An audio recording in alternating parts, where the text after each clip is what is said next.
tėvų desperacija, kai taip, sėdi, sakai, tu vienas toks. Tai va, tai dėl ko buvo į tą auditoriją bandyta pataikyti knyga, kad norėjusi, kad jis skaitytųsi iš tikrųjų, tarsi tu žiūrėtum filmą, arba galbūt žaistum kompiuterinį žaidimą. Mano recenzentai sako, kad kai yra pagrindinės batalinės scenos Vilniuje, atrodo, kad tu jau net kamerą susistatęs ir tam tikra prasme vos ne kaip jau kino scenarijus yra gatavas ir ta knyga tikrai būtų paruošta ekranizavimui.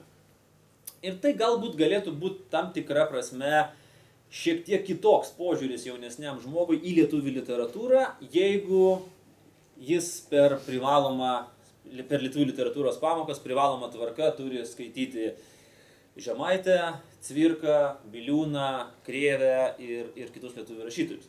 Aš nesakau, kad jie yra blogi, jokių būdų, bet vis dėlto, jeigu mes realiai įvertinsime, ir aš dažnai žinau, kai šitą pasakau per susitikimus, tai toks prasideda kartais šniokštimas iš salės kokios nors dalies, ir dažniausiai ten būna, kai ten sėdi lietuvių literatūros mokytoja. Marijampolė tai atsistojo ir demonstratyviai išėjo ir sakė, negali klausytis šitų erezijų. Nes aš turiu tokią vieną ereziją, kurį sakau, kad tai, ką dabartiniai 13-mečiai, 14-mečiai, 15-mečiai turi privaloma tvarka perskaityti iš lietuvių literatūros, juos atbaido nuo lietuvių literatūros, man atrodo, visam gyvenimui. Jau tada pasakai žmogui lietuvių literatūrą, oi, aš prisimenu, ką aš skaičiau 8 klasiai, aš daugiau šito nenoriu.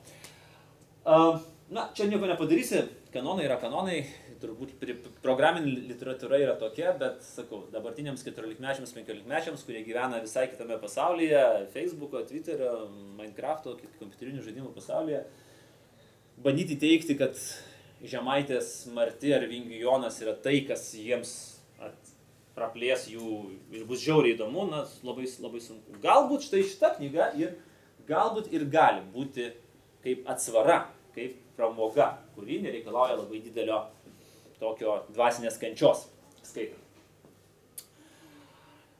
Dabar aš trumpai papasakosiu apie patį žanrą, kadangi kai aš pasakiau leidyklai, ką aš noriu leisti, ką aš noriu rašyti, buvo tokia tyla šiek tiek tarp leidyklos vadovų, nes šitas žanras Lietuvoje niekuomet nebuvo labai populiarus.